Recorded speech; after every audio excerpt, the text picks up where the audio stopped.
হ্যাঁ, ধন্যবাদ। আচ্ছা, অটিসেস ভাই, একটা প্রশ্ন যে মানে হুম। গভীর আপ্লুত মানে কবিতা ছন্ন আবৃত্তি দিয়ে যারা দেশ প্রেমকে ফুটায় তোলে, যেসব মুক্ত মনারা, তাদের অনেকেই কিন্তু মানে দেশে থাকে না। মানে বাংলাদেশের সরকার তাদের ন্যূনতম নিরাপত্তা, সুস্বাস্থ্য চিকিৎসক তাদেরকে দিতে পারেনি।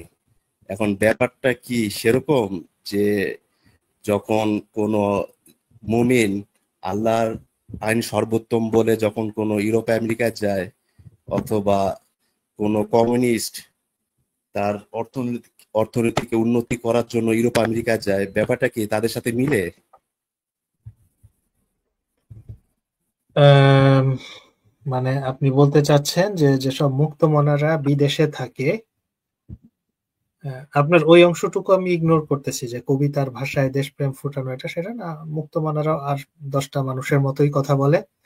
হ্যাঁ, বরং আপনার ওই ইয়াতে ওয়াজ মাহফিলের হুজুররা কবিতার মতো করে অনেক কথা টথা বলে, যে সেটা না। এখন আপনি বলতে চাচ্ছেন যে যারা মুক্তমনা দেশপ্রেমিক কিন্তু বিদেশে থাকে, তাদের এই বিদেশে অবস্থানটা আর একজন মুমিনের আহ আল্লাহর মানে ইসলামিক রাষ্ট্রে না থেকে, কি যেন বলে যে দারুল হরব না কি যেন একটা বলে, যে কাফেরদের দেশে থাকা কিংবা কমিউনিস্টদের, আপনার ওই পুঁজিবাদী দেশে থাকা।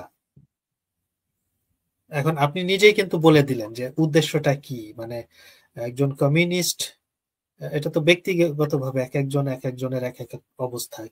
হ্যাঁ, অনেকেই হয়তো হতে পারে, সাধারণত আমরা যেটা দেখি যে ইয়েস, তারা ভাগ্যের পরিবর্তনের জন্য তারা কমিউনিস্ট রাষ্ট্রে না গিয়ে আহ, পুঁজিবাদী গণতান্ত্রিক পুঁজিবাদী দেশগুলোতে গিয়ে থাকে বা তাদের ছেলে মেয়েদেরকে সেখানে পড়তে পাঠায়। এটা ঠিক। আবার আহ, যে মুমিন, যেসব মুমিনরা কাফেরের দেশে থাকে, তাদেরটা তো সুস্পষ্টভাবেই একটা ভণ্ডামির মতো, যে তারা মুখে বলতেছে আল্লাহর আইন শরিয়া আইনের দেশই হচ্ছে কাম্য, কিন্তু সেই শরিয়া আইন বা ইসলামিক দেশগুলোতে না থেকে তারা আফগানিস্তানে হিজরত না করে তারা ইউরোপ আমেরিকায় অস্ট্রেলিয়ায় কানাডায় যাওয়ার জন্য লাইন দেয়। তো এটা তো অবশ্যই তাদের একটা এক ধরনের ভণ্ডামি। কিন্তু একজন মুক্তমনা, এখন একজন মুক্তমনা কিন্তু কমিউনিস্টও হতে পারে। এটার মধ্যে মুক্তমনা আর কমিউনিস্ট হওয়ার মধ্যে কোনো বিরোধ নাই যে মুক্তমনা হলে কমিউনিস্ট হওয়া যাবে না, কাজে আমি ওই কেসটা বাদ দিয়ে রাখতেছি। হুম, যে একজন মুক্তমনা যখন বিদেশে যাচ্ছে, সেটা তো তার যার যার প্রত্যেকের আলাদা আলাদা আবারও কেস। অনেক ক্ষেত্রে দেখা যায় যে অনেকে দেশে আক্রান্ত হচ্ছেন, তাদের জীবনের অস্তিত্ব নিয়েই টানাটানি হয়। অনেকে স্বাভাবিক প্রক্রিয়ার মধ্যে, মুক্তমনা মানেই হলো তার কাছে তার দেশটাও যেমন বিশ্বের যে কোনো জায়গাতেই তার জন্য সে যেতে পারেন, এবং তার মেধা যোগ্যতা অভিজ্ঞতা এইসবের উপরে ভিত্তি করে যেখানে গিয়ে উনি সুইটেবল মনে করবেন সেখানে উনি যেতে পারবেন, তার যাওয়াতে কোনো অসুবিধা তো নাই। হ্যাঁ, যদি সেই দেশটা তার তার উপযুক্ত মূল্যায়ন করতে পারে, তাকে উপযুক্ত মূল্য দিতে পারে, এবং অবশ্যই তার নিরাপত্তা এটা বিধান করতে পারে। তো দেখা যায় যে ইউরোপিয়ান দেশগুলো, ইউরোপ বা আমেরিকান বা উন্নত দেশগুলোতে আপনার নিরাপত্তা, মানে মানে এটা, তারপরে চিকিৎসা, শিক্ষা, ছেলে মেয়ের লেখাপড়া, এই সব কিছুই অনেক উন্নত, অন্তত বাংলাদেশের চেয়ে। যার ফলে তারা যখন যান, তাদের অনেকে বাধ্য হয়ে যান, অনেকে তার আহ, মেধার উপযুক্ত, কি বলা যেতে পারে, উপযুক্ত আহ, প্রয়োগ ঘটানোর জন্য বা উপযুক্ত পরিবেশের জন্য যান। কারণ তাদের কাছে এমন কোনো বাধ্যবাধকতা তো নাই যে আমি এই দেশটাতে জন্মেছি, আমি এই দেশটাকে ভালোবাসি, সেই কারণে ঠিক আজীবন আমাকে এই দেশটাতেই থাকতে হবে, এর বাইরে আমি পা ফেলতে পারবো না, এমন কোনো বাধ্যবাধকতা কিন্তু নাই। কিন্তু একজন মুমিনের কিন্তু নিষেধাজ্ঞা আছে যে তুমি কাফেরের দেশে গিয়ে থাকতে পারবে না, এরকম কিন্তু তাদেরকে নিরুৎসাহিত করা হয়, নিষেধাজ্ঞা দেওয়া হয়। তারপরেও তারা তাদের সেই একটা ইসলামিক দেশ ছেড়ে একটা অন ইসলামিক দেশে, কাফেরের দেশে যায়। একজন মুমিনের কাছে যে দেশে ইসলামিক শাসন ব্যবস্থা চলে, একটা ইসলামিক দেশ, সেটাই হচ্ছে শ্রেষ্ঠ দেশ। এটা তো তারা জোর গলায় বলে যে ওই যে দেশে ইসলাম চলে সেটাই হচ্ছে সবচেয়ে ভালো দেশ। তো তাহলে তাদেরকে সেই সবচেয়ে ভালো দেশে যাওয়া উচিত। কিন্তু একজন মুক্তমনা আমাকে যদি বলেন, আমাকে যদি প্রশ্ন করেন যে বিশ্বের সবচেয়ে ভালো দেশ কোনগুলো বসবাসের জন্য, আমি তো বলবো ইউরোপের দেশগুলো, স্ক্যান্ডিনেভিয়ান দেশগুলো, এগুলোই সবচেয়ে ভালো দেশ। আমি তো বলবো না যে না আমার বাংলাদেশই বিশ্বের সবচেয়ে শ্রেষ্ঠ দেশ, এটা কিন্তু আমি বলবো না। তো কাজেই আমার যদি সেই সুযোগটা থাকে, আমার যদি সেই যোগ্যতা থাকে, আমার যদি সেই উপযুক্ততা থাকে, আমি চাইবো যে আমার ছেলে মেয়ে, আমি গিয়ে সেখানে থাকি, আমার ছেলে মেয়েরা সেই পরিবেশে বড় হোক। এটাতে তো আমি আমার কোনো নীতিগত অবস্থানের সাথে আমি কোনো বিরোধ করছি না। আমি বলতে আমি এক্সাম্পল হিসেবে বলছি, যে কোনো মুক্তমনাই যদি বাংলাদেশে জন্মানো কিংবা ভারতে জন্মানো কিংবা পাকিস্তানে জন্মানো একজন মুক্তমনা যদি তার দেশটা ছেড়ে তিনি যদি কোনো উন্নত বিশ্বের দেশে যান, তাতে কিন্তু তিনি তার নৈতিকতার সাথে কোনো রকম কম্প্রোমাইজ করতেছেন না। কারণ তার নৈতিকতা বলে যে ইয়েস, ওই দেশটা আমার বর্তমান এই দেশের চাইতে অনেক ভালো, আমার মেধাকে উপযুক্ত মূল্যায়ন করতে পারবে, আমি আমার আরো মেধার বিকাশ ঘটাতে পারবো, এবং আমার নিশ্চয়তা, সিকিউরিটি, স্বাস্থ্য সেবা, আমার বাচ্চাদের শিক্ষা দীক্ষা সবকিছুতে আরো অনেক ভালোভাবে দিতে পারবে। কিন্তু একজন মুমিন তো মনে করে যে আফগানিস্তানই হলো বিশ্বের শ্রেষ্ঠ দেশ, কারণ সেখানে আল্লাহর আইন চলে।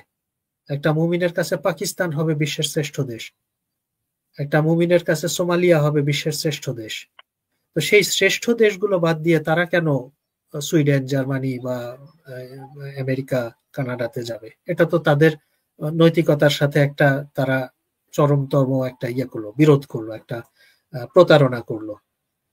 তো কাজেই দুইটাকে এক করা যাবে না। এখন কমিউনিস্টদের ব্যাপারে যদি আপনি বলেন, সেখানে হয়তো কিছুটা, হ্যাঁ, তাদের বেলাতেও কিছুটা তাদের নৈতিকতার সাথে কম্প্রোমাইজ করা হয়, কারণ তারা বলেন যে পুঁজিবাদ খারাপ জিনিস, তারা মনে করেন যে সাম্রাজ্যবাদী এটা খুব পরিহার্য জিনিস। কিন্তু এটা তাদের একটা আদর্শগত অবস্থান, কিন্তু তাদের উপরে এমন কোনো নির্দেশনা নাই, এমন কোনো মানে মাথার দিব্যি দেয়া নাই যে তুমি পুঁজিবাদকে ঘৃণা করো তাই বলে পুঁজিবাদের মধ্যে থাকতে পারবে না। সেই লোকটা যদি জন্মই হয়, ধরেন আমেরিকায় জন্মানো একজন, সে কমিউনিস্ট হলো, সে চিন্তা ভাবনায় ধ্যান ধারণায় কমিউনিস্ট, কিন্তু সে জন্মগতভাবেই আমেরিকান, তখন কি তাকে, সে থাকতেই পারতেছে, সে আমেরিকায় থাকবে, জানতেছে যে তার দেশটা, তার দেশ যে নীতিতে চলে সেই নীতিটার সাথে সে একমত না, অপছন্দ করতেছে, কিন্তু তারপর সে থাকতে পারতেছে, থাকে। কিন্তু একজন মুমিনকে তো বলাই হয়েছে যে তুমি কাফেরের দেশে যাবে না, কাফেরদের মধ্যে থাকবে না, কাফেরদের সাথে থাকবে না, তাদের মতো চলাফেরা করবে না। তারপরে তারা যায় কি? লাস্ট কমেন্টটা দিন, আপনার উত্তর পেয়ে যাবেন ওডিসিয়াস ভাই। আমাদের চুমাই আপু কি বলছে দেখুন।